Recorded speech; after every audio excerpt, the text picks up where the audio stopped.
absolutely loved their content, absolutely loved the experience that they had in my hometown. So excited to have them on. So joining me here via the Global Satellite Network presented by StreamYard, one of the best in the Blonde Blitz, NFL analyst Deb Whitcas joins us.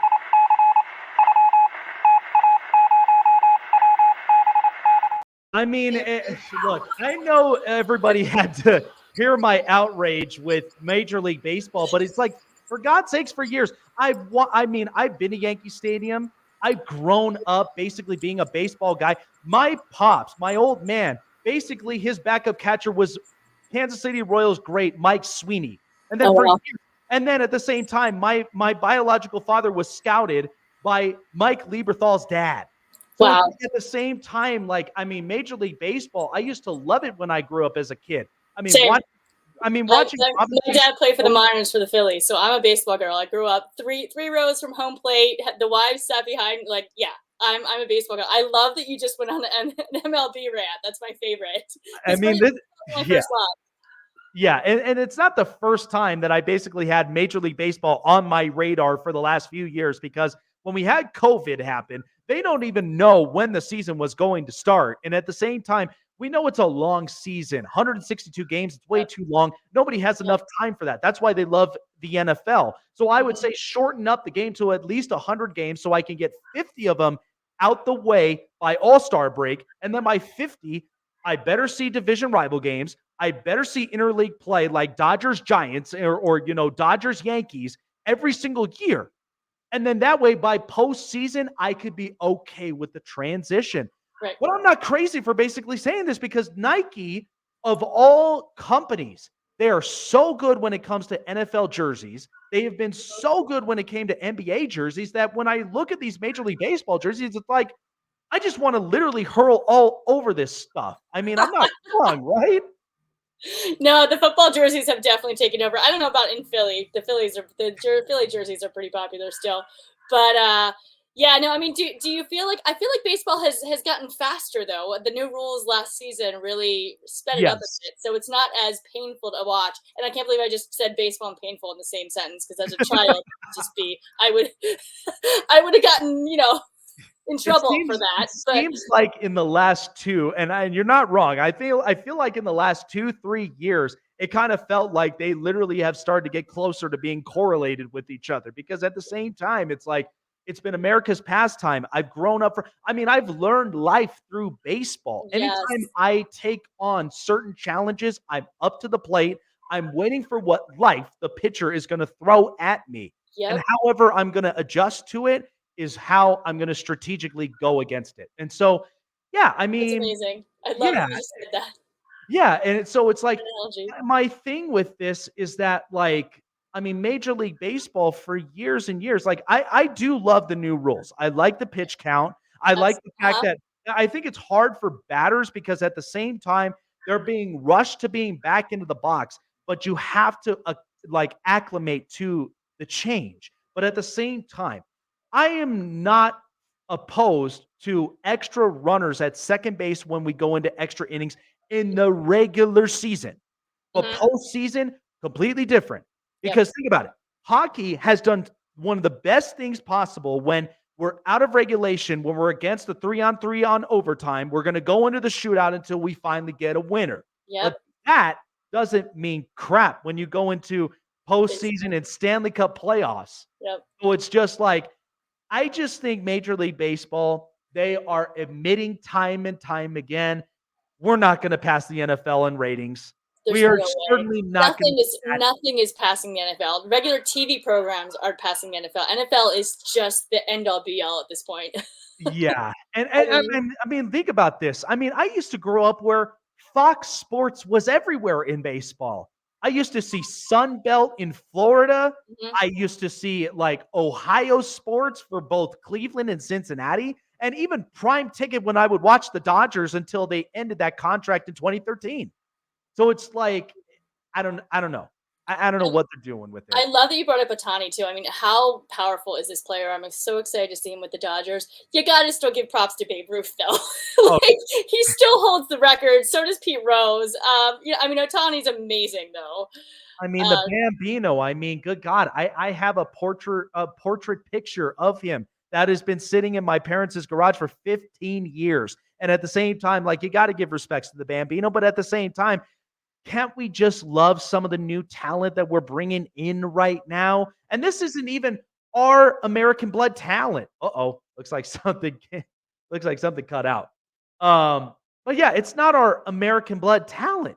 That's the crazy thing. The NBA is dealing with this. Hockey's dealing with this, but again, hockey is dominated by Canadian and Russian players. So, yeah, so like I said, Deb, before the cutoff is like, I don't know what happened there, but we're back. But the thing is these aren't our American-born players. These are players from Dominican. The NBA is going through this transition, and even hockey. Hockey was never ours to begin with because Canada and Russia and Sweden have been prominent in the game. So it's like, when is America going to honestly step up in this? Because I used to love the boys of summer when I would watch Mark McGuire and I would watch Barry Bonds. And eventually, we're going to get Barry Bonds in the Hall of Fame. So, enough with the outrage for a second. But let's get to the matter at hand. So, first of all, I got to hear about the experience because in my hometown of Las Vegas, like I told Nikki before when I had her on the show, is we are so known to put on a show. Las Vegas, you want to be in production business, go to Las Vegas. That is the best place because I've been to 18 Golden Knights games and every intro has been phenomenal. And then we had the Super Bowl and where you guys got the best content out there. So kudos to you guys. Thank you. We're still releasing it. We're still there was so much. We did at least 3 or 4 events a day and we were there for a week. And it's always my favorite week of the entire year. I live for it every year, and it just it goes by way too fast. It really, really does. But you know what, though? That's how Las Vegas is, though, too, on an everyday basis. It goes so fast. It's a 24/7 town. So I'm thinking about this because, of course, I've said it before. I love the fact that women are making a killing in the sports industry, and you've been doing this for years. So. At the same time, when I hear this outrage of, oh my God, Taylor Swift is only there for a few seconds. We've had years where we've had celebrities and artists who showed up in football games. So to see the ratings be as high as it is, and then Nikki told me this, where a lot of young women are now starting to get educated in football. Absolutely. Yep. What impact has this now become in the world of the NFL? It's amazing. And, Jen Welter, speaking of Super Bowl, Jen Welter had 2 amazing events during Super Bowl week. She had a day in the life. Sorry, my cat just wants to be a part of the podcast. This is Olive, everybody. Hello, Olive. She loves being on camera. So Jen Welter had 2 amazing events. One was a day in the life where over 200 women came, and it was we were there for 6 hours and everyone learned about football, the X's and the O's. And then we did skills, and we all kicked, and we all were O-line, and we blocked, and we, learned how to throw a spiral. And it was the most amazing thing. And it was amazing for that camaraderie too, of all the women getting together. And then also she had a girls camp for girls 12 to 18, as well on that Saturday morning, and the Joy Taylor Foundation sponsored that as well, and MJ Acosta was there as well. So that was great to see. Those girls were killing it out on that field. They were going for it. Flag football. It was amazing to watch. They were getting coached up by Jen and her, some former NFL players, and some women from the women's league. It was just amazing stuff. I think it's great. I heard 47% of this year's viewing Super Bowl were women.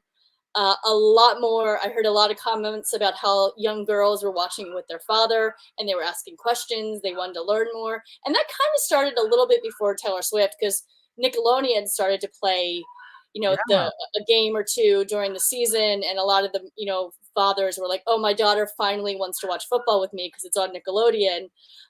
So that kind of started it. And now with Taylor Swift, it's just at first I was kind of like, Taylor's there. Like, I'm not, I don't hate, I like Taylor. I like some of her music. I'm not a huge fan. I've never been to one of her concerts. Nikki's more of a Taylor Swift fan than I am, but I'm not against her. And the fact that she's bringing it and girls want to learn about football, amazing. Like, why are we poo-pooing this? Yeah, and I think What's more of the wrong? outrage. I think more of the outrage, like I told Nikki, is that because of the fact of you got to think about who she's basically together with. It's Travis Kelce, it's the Right. Chiefs, and it's all this other stuff. So it's just like that's why a lot of men are basically outraged by this because they're tired of hearing of Kansas City. They're tired of hearing of That's true. Travis. Well, that is true. I think everybody's tired of like everyone didn't want everyone in San Francisco to win. Let's be honest. But Oh God. I knew Kansas City was going to win. I picked it, but I almost picked the score too, which is scary. But Yeah, I mean, I could only imagine being in the shoes of a Raiders fan where you've got two of the most hated teams on your field, and it's just like. Yeah. And I interviewed a couple of the former Raiders, and everybody talked about how Al Michaels definitely had to be rolling his grave. And how in the world does the audacity that Mark Davis literally said those are two of his favorite teams? Are you out of your mind? Like. Oh, and man. everyone said Mark was handling it very well. He was obviously very professional, but he wasn't happy about it. But what is he going to do? I mean, it was bringing a ton of recognition to Vegas, a ton of recognition to Allegiant Stadium, and to the Raiders. The Raiders were everywhere as far as like people talking, and I mean, it was. I felt a lot of Raider Nation next to Kansas City and San Francisco, so it was cool. It was a great experience. Vegas is already a party town, and then you put Super Bowl there. Watch out. Oh yeah, I mean, like I said, I was not sure that if my hometown was really going to be prepared for that because you have to think this was months to where we had the Formula One series, we had Yes. then the Super Bowl, so I can only imagine what the massive payroll that the city of Las Vegas ended up getting at the end of it. So that's why I was just like, and again, you're on enemy territory. My only hope with Kansas City is that you go, you play, and then you get the hell out And because you leave. Yeah. Well, I heard there was something like some crazy number of private planes that came in too, because this was one of the most expensive Super Bowls in history. I mean, like I knew people who literally flew in and flew out. So yeah, like it was wild. I mean, I love bright lights. Vegas is one of my favorite cities in the U.S. And it was a great Super Bowl. It was full of energy, and I mean, one of the best games ever as well. Like. Yes. With the overtime, only the second time ever in Super Bowl history for a game to go into overtime. Oh, 100%. And honestly, like that. Yeah. I mean, 100%. And honestly, and trust me, like I said, I moved into Denver in November. And so I wished I would have been down there up in Las Vegas, but it ain't to say we can't count out New Orleans for next season. Exactly. People are already planning for New Orleans. Trust me on that one. So that's going to be a great time too. That's one of my favorites as well. So, all right. So the Kansas City Chiefs obviously did the thing that the New England Patriots did and go back to back. So clearly they are on everybody's radar for next season. And I think one particular team, and you have covered them a couple of times, that's the LA Chargers and Jim Harbaugh. And so I think they're on my list to be a force. Yes. Finally, Justin Herbert has the coach. Staley's gone, which you and I have talked about this before. I fired him probably back in August on the blog list. I was firing him every week. I was like, what are we doing? He should have been gone right after that Jacksonville game. Yep. God. So what had actually happened, I was literally jumping up and down in my kitchen. But I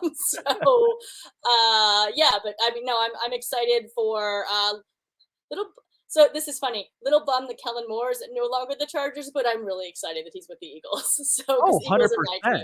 I mean, this has got to be uncomfortable for, I've said this in my little skit that this has to be uncomfortable for Jerry Jones because of the fact that Dan Quinn is in Washington now. You're facing them twice a year. And then you have Kellen Moore on the Eagles facing the Cowboys twice a year. Yep. Jerry's not going to like that. And Jerry loves you. Thank you. Yes. So for the Chargers and Jim Harbaugh, clearly we know that after this Super Bowl and after getting a really deep look at Kansas City, even when they were in Baltimore, I think Jim Harbaugh knew in the back of his head, this is a team I need to disrupt because we've seen Jim Harbaugh do this multiple times. We've seen him be a disruptive force in Stanford with Pete Carroll at USC. He did it again with Pete Carroll when he went to San Francisco against Seattle. And then he did this with Michigan, winning a national title and pissing off Ohio State. Yep. Will we possibly see this for next year, that Jim Harbaugh, knowing what Kansas City's capable of and Justin Herbert's ability, that we could see him be the disruptor and what he brings to the table? Because I'm like this. After getting Jim Harbaugh, I want dogs on this organization. I want guys to play. So what are your thoughts on that? I think that, I'm really excited for the Chargers. They're on my list of forces next season. I'm excited to see what Harbaugh can do with Justin Herbert. We'll see some of the weapons that are still remaining in the Chargers. That's my only concern right now, is who's going to be around Justin. Because he definitely needs some weapons. I think some of the older players are gonna head out. But we'll see. Yeah, I think Chargers. I'm really excited. I was actually just thinking about this earlier. I'm really excited for these media credentials this season because at least for training camp. So to see like what these Chargers are made of. And to be honest, I was at training camp last year and I saw great connections, but it just didn't work out. Like the defense just ruined. Yeah. My hope is that by next season, because I mentioned this, now as you can see, you now have the newest host of a newest Chargers podcast known as Charger Syndicate. So I'm talking everything Chargers from here. Amazing. Okay. So my thought is that my hope, the Chargers, they retain two players, Keenan Allen and Khalil Mack. And the reason for this with Khalil Mack is because I know his age is coming up, but he's coming off of a highest sacks in his career. And at the same time, he's proving a point. He's not washed. But here's the other thing, what people aren't talking about. He's part of the reason that Thule was built as a second rounder out of USC. And Thule became an absolute threat because Joey Bosa, you could clearly tell he was mentally checked out. He didn't really care exactly what the Chargers were going to deal with. Once he was up in the high booth, he's not with Justin down on the field. So you could clearly tell, I'm like, I want him gone. I want to trade for draft capital. I could get an edge rusher. I could at least keep Keenan Allen or Khalil Mack for 2 years. Get an edge rusher maybe by next season, because next year's draft, there's going to be an awful lot of edge rushers that's going to be coming up out of there. So that's my thought on that. How do you kind of, pursue the Chargers with their cap strain? Yeah, I mean, I think they need to hold on to Keenan Allen. I mean, like that's a definite. I'm trying to think of who else. Oh my God, why am I blanking on their draft pick? I'm blanking on the draft pick. Anyway, they got the number 5 draft in. They got the number 5. Yeah, who was their number 21 last year? Was So the number 21 last year, that was Quentin Johnston. Quentin Johnston, yeah, I liked him. He didn't show up as much as I would have liked this season. But I think definitely he's still a rookie, so they'll keep him. But yeah, I mean, I think Keenan Allen is the key to a lot of this, and seeing who they pick up in draft, and haven't even started thinking about draft yet. My mind's kind of towards combine. But, so my thought with this, to kind of help with the refresher, is one is, I don't condemn Quentin Johnston because of what his rookie season gave. I mean, you have to account for a few things. Number one, they had a head coach that clearly was off his skis. Exactly. And at the same time, it didn't allow someone like Keenan or Kellen Moore to basically work as an offensive coordinator. I felt like, Brandon Staley was a control freak and he tried to manage the defense, but he was clearly off his skis. So I think, and the best possible response that Quentin Johnston had was once Jim Harbaugh got in the building. Jim Harbaugh has watched him. He's played against him from Michigan and TCU, which TCU upset Michigan. So he's saying, look, you need to bring back the hands that you had in college. No excuses. So I think his build will be there. Will be there. But I think number 5, in my opinion, Brock Bowers just makes too much sense because you're getting the next generation Rob Gronkowski. I mean, look, Detroit has done this. They've got players off of injury, and yet they become absolute superstars. So I think this is the right pick for the Chargers because they haven't had a dynamic tight end since Antonio Gates. Right. And it's interesting because tight ends aren't a popular pick in the draft. They normally go. Yeah, they're not. I interviewed Gronk about it, to be honest. 2 years ago. Yeah, there's only usually. I mean, they normally don't go first round, but we might see that this year with the Chargers. We'll see. Yeah, I think if you're getting a dynamic playmaker, and my thought with Brock Bowers is number one, he's really good when it comes to pass or run blocking. He's another one that basically he can get open because I have been preaching this for years. Get a guy to destroy the middle of the field. Mm-hmm. This is why you struggle against Kelsey. This is why you struggled before he got traded to the Giants. You struggled against Darren Waller, and now you got Michael Mayer. And so it's just like the Chargers need to do the right thing with destroying the middle of the field.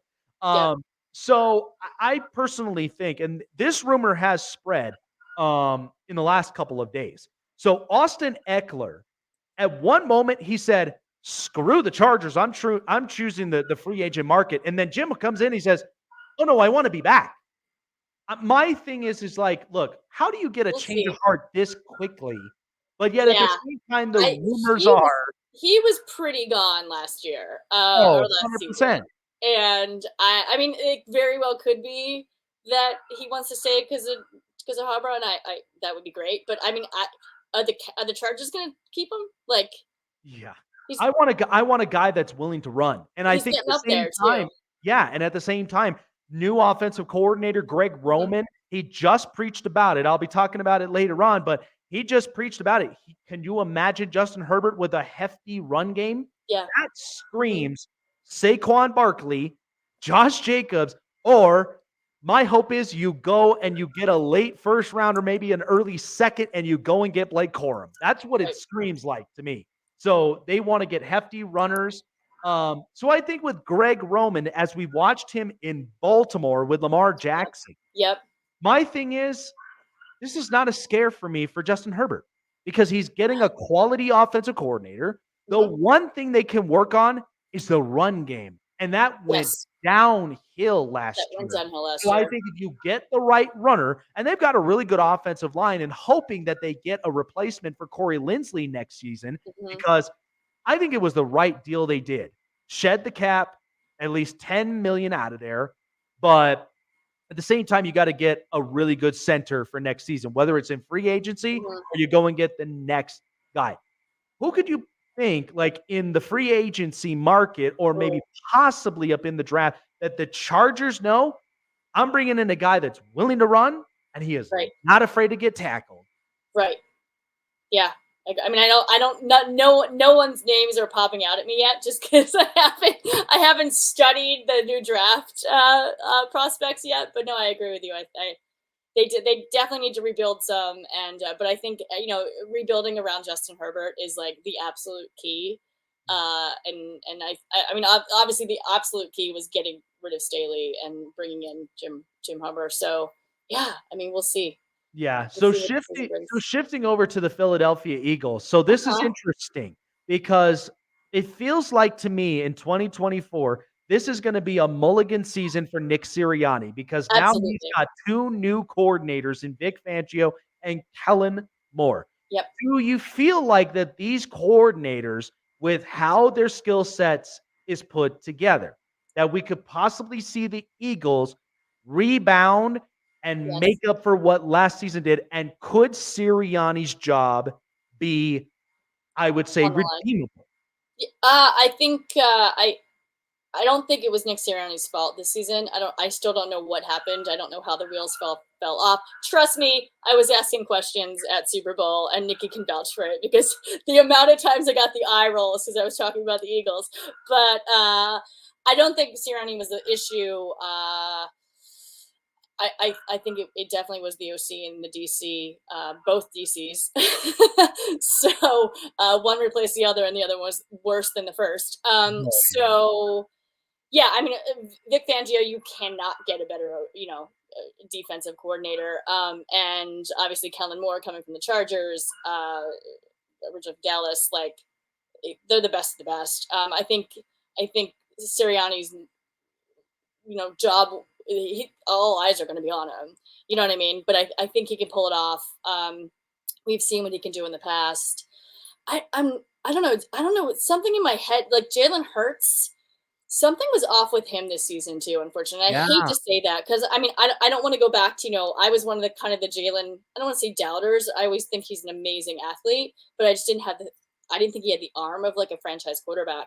Mhm. But then that very first season, the last 2 seasons ago, I was at that. It was the opening at the link. It was a Monday night game, and it was against the Vikings, and it was Eagles Vikings, and he just played ball, and I was like, okay, I'm wrong. This is our franchise quarterback, or the Eagles franchise quarterback, and then they ended up in the Super Bowl, that season.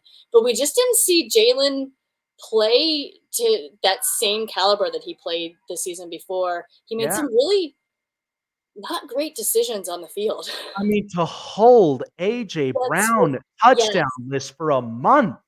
I mean, yeah. that's not like the Eagles to do that. I don't know what happened. And I mean, I'm hoping to see AJ Brown back. I've interviewed him. I think he's amazing, one of the best wide receivers in the league. And I actually got choked up interviewing him, to be honest. I was so excited. I made sure my cameraman, I had the right angles, and I was like, Oh man. but I mean, you and me something happened both. with him too. I don't know. Yeah, I mean, you and me both when it comes to like, big time athletes and when it comes to, even big time analysts at the same time too. I'm so thrilled and I'm so happy sometimes when it comes to interviews like that because Mhm. it's just such an experience. Yeah, It's such an experience that is going to live with you for a lifetime. And so that's why I'm like, to be able to do that is just an absolute blessing from there. it's I mean, we've talked about it so many times. yeah, But no, it's like, absolutely, yeah. yeah. It was, So a final thought, because Philadelphia's got a lot to deal with on their hands. The a lot. Commanders We have a now lot to have a prove. yes, the Commanders now have a new head coach who's going to work his side of the ball on defense. Now, who Yep. knows if they're going to keep their quarterback or they're going to draft one? It sounds like they're going to draft one, and their hope is it may be Caleb Williams. But then, Yep. um, But is Caleb Williams going to go to Chicago? Is Justin Fields going to go to Atlanta? Like, yes, I've been asking that question multiple times. Even I even had a Chicago content guy who's been covering this team for years. Says, I want to keep Justin Fields. so I do I. don't want Caleb Williams. I want to Yep. get Marvin Harrison Jr., and that's the route they want to go. Uh-huh. So now you got Dallas, who now brings in Ron Rivera as a defensive coordinator. So Which I think that's where Ron shines. You know what I yes, mean? Absolutely. I just think the head coach, he went to one Super Bowl. Also, I mean, I don't think Sam Howell is that bad of a quarterback either. no, I felt like because of the amount of times he got sacked, I'm looking at Yeah. the offensive line. You're looking at the O line. Yeah, Yeah. absolutely. And Yeah. here's the other thing. He's got a He dual needs threat in running backs. He's got yeah, weapons outside of tight end. Brian Robinson Jr. is Yep. like legit Adrian Peterson. I had a conversation with the Washington Commanders former the RB coach. I think he just left to go to the Titans. But Oh yeah, yeah. I mean, literally at Super Bowl, we were talking about Brian Robinson Jr. and I was like, he's one of my favorite players. And he was comparing him to Adrian Peterson, which was amazing, I and mean, who was what a happened to great be standing story. next to me on the other side of me. Yeah, So what a great story. I mean, and yeah, here's the thing is that to come back from a tragic incident where he got he was shot shot. and then he comes back into the NFL and he's Yes, literally taking it by storm. I mean, yes. kudos. I mean, No, I was athletes like blown that, away. yeah. And then Terry McLaurin is literally my favorite wide receiver in the Yes. entire league. I mean, he's scary Terry for a reason. I just feel like Ron Rivera couldn't, and I love Ron Rivera. I've said it so many times on the Blonde Yep. Blitz. I feel like he just couldn't get it together this season. With but the weapons are there, and I think Sam Howell with the right head coach and a head coach who's offensively minded, where Ron Rivera is more defense. I think Sam would would shine. Yeah. So And Hunter and the one thing of it is they got to find a tight end. They haven't found yeah. a productive tight end since Chris Cooley. Yeah, And I'm like, since who then, are? I don't even know who their tight ends are. yeah, I mean Logan Thomas, like Logan Thomas, okay, I like Logan, but I just like Logan. yeah, I mean, he's been hurt a lot too, just to give him the yes, benefit of the doubt. He yeah, had a couple good plays. I saw, yeah, he's been hurt a lot. yeah. It's been really, really hard. And then at the same time, I mean, it's unfortunate. I love Brian Dable, but the Giants have to get it going. And I think mostly this is all on Daniel Jones. You're going to get paid $45 million a year. I better expect you're going to play like a $45 million a year type quarterback. Right. I mean, we watched Dak, we watched Kirk Cousins. Like, if you're not winning the primetime games, sorry, but I got to kick the tires up on this. But I think, unfortunately, because of Giants management for years since Dave Gettleman, they made the wrong decisions. And I feel like for Brian Dable, he's like, look, if I get fired, you're doing me a favor. That means I could potentially go back to Buffalo, be a head coach if Sean McDermott can't get things right in Buffalo, or I could go and pursue a head coaching job elsewhere that I know I'm going to thrive. Mm-hmm. Yeah, no, Brian Dable definitely. He was a little bit on my list to get fired when we did, the Monday, Black Monday. He obviously kept his job, but Brian Dable needs to step it up. But I agree with you with Daniel Jones. I mean, is he playing this season? Like, what's going on with the quarterbacks in the Giants, as well as you mentioned Kirk Cousins. I mean, I don't think he's going to go back to the Vikings. Oh no, he might be Atlanta's next quarterback too. I mean, people have said, the Raiders could be, but I don't think he's fit for that Rebel Raider look. I don't think so. I think the Raiders are going to be a force next season because of Antonio Pierce. Oh, 100%. Like, they're going to be ones to watch out for. I mean, he completely turned that season around in the last couple of weeks of the season. Imagine if that man would have been there from the get. So, yeah, I mean, who knows? I mean, this next NFL season, I think is just this is why we love NFL, because it's so jam-packed with so many storylines. That's why I love it. College football now. Finally, college football is finally going to come out with a video game after all these years. Oh, yay. This is the first I'm hearing of this. Yes. So it's finally happening. College Football 25 will be released. Oh, wow. And so we have yet to see who the cover of it is going to be. But at the same time, this is make some guesses on that. I mean, Bo Nix. I mean, maybe, if it's Caleb Williams, it seems too obvious for many people. But at the same time, I mean, maybe Jaden Daniels. Okay. There's a couple of good names about there. I would love to see Michael Penix, but I just feel like people are looking at Washington like, you don't watch Husky football. How could you possibly have seen what Kalen DeBoer has done with his team? Like, but it could be a whole team too. I mean, maybe it's Michigan, or maybe, you know what I mean? Like, I mean, I guess they just do one person, but you never know. Yeah, but I mean, it's so good that we have so many of these storylines, and this is why the NFL just Russell Wilson. Where is he going? Oh, Russell Wilson, I feel like could be a fit in either Washington or Atlanta. Yep. My hope is Denver, and I live here. Everybody in Denver does not want Russell Wilson back. Oh no, I mean, they want. I actually would love to see Bo Nix in Denver, because I think he matches with Sean Payton's aggressive coaching ability. Because Sean Payton was brought there to build a culture and to fix Russell Wilson. He's done both. Yep. But Russell is way too finesse. If you think Russell is going to fit in Las Vegas, I mean, look, that's a slam dunk for his wife, but it certainly is not for Russ and the Raiders. I could see Russell. I could see him in Atlanta as well. Poor Desmond Ridder. Oh, God. Yeah. My hope is honestly, I would love to see the Falcons draft Michael Penix, because it feels a lot. Happen too. It feels a lot like, hey, anybody familiarized with Michael Vick? But he's stronger in the pocket. He's a pure thrower as a lefty. I would love to see that again in Atlanta. So that would be good. Yeah, I mean, Michael Vick's shot. I mean, he's not my favorite football player. Amazing quarterback, but I did ask one of my guys, and he was on the chat. Vocal Vike, rap, great Minnesota Vikings content creator. He would love to put up a party when Kirk Cousins is gone.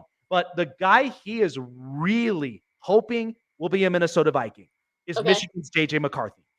Oh, he is really hoping he would be their quarterback, because he's a dog. He's a guy that, honestly, and Kevin O'Connell, you could come into an offense with an offensive coordinating coach to fix up your offensive skills at the same. And you got Justin Jefferson and Jordan Addison. So you're not that far away. Yeah. All you need is a really good, capable running back, because they hurt in that position when we saw last year. Absolutely. I mean, that was Kyle Pitts too, right? TJ Hawkinson. Okay. Actually, yeah. So Kyle Pitts is still Yeah, in Atlanta, yeah. So I think that loaded offense, but I mean, the biggest question is, where is Danielle Hunter gonna end up going? Yeah. Because that's gonna be one guy in that market they're gonna have to let go, and then eventually they're gonna have to let go of Harrison Smith because, it's gonna be a defense that's gonna be transitioning. They're gonna change this over, but I think this next season is gonna be jam-packed, but there's so many different changes, so many different exciting opportunities, but like I said to Nikki, I hope that next season is going to be our year for us to go into New Orleans and experience. Because again, I heard a lot of stories of Mardi Gras. I've heard a lot of stories of down up in Louisiana, and I love their Cajun cooking. So I'm like, I'm really excited for what next season is going to bring us. Well, and hopefully Nikki and I will have a booth next season at Radio Row for the Blonde Blitz too. So that's our goal for next season. Yes, we were there in Media Row, and Nikki was complete. I mean, I love it too, but she was she completely fell in love. She's like, I'm doing this all the time. I want to be here all week. So. Oh man. Emmy Award winning NFL analyst Deb Whitcas. Such a pleasure. We talked about this for like the last several times we've gone back and forth trying to put this together, and we finally have. And I mean, we have now started a track record where we're getting the best analysts. So I had Nikki, I had you, and then hopefully, because I'll have Kim Becker, who covers a lot of the Colorado Avalanche. I'll have her up on the show. So seeing a lot of these women in sports making a killing off of it and just really, really expressing what the sports industry is really all about. We love I'm really excited for what the new wave is going to bring us. Thank you. Yeah, and we love it. It's my passion. It's my heart. I love football. I mean, I love baseball too. Don't get me wrong. My first love was baseball. My second love, my heart is football. So. You and me both up on that. Deb, I appreciate you. Yes, I appreciate you taking the time. Really hope to do this again soon, but absolutely appreciate it. Thank you so much for providing us all with the best contents there up in Blonde Blitz. Hope you guys continue to do that as well. And we will definitely see you guys soon. Awesome. I'll see you soon. Thanks, guys. Yep. Have a good one. It's always great when we have, the best quality guests up on the show. It's really, really